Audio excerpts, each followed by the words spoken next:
Grammar down my throat as a senior in high school. Some of y'all have heard about Miss Jones, but as a marketer, I had to be able to write copy occasionally, but it was always painful. I had to edit, and that was also painful.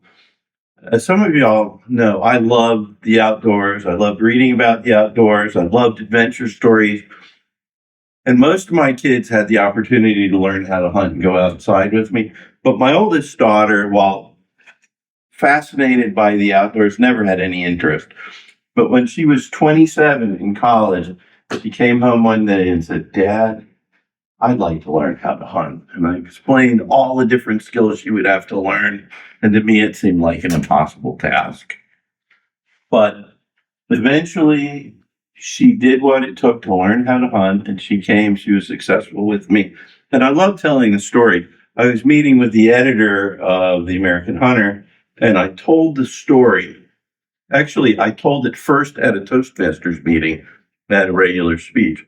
But then I met with the editor, and I told her the same story that I'd given at a Toastmasters club, and she loved it.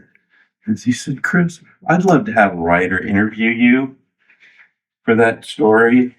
But then she said, "If you prefer, you can write it and I'll pay you $500 for it."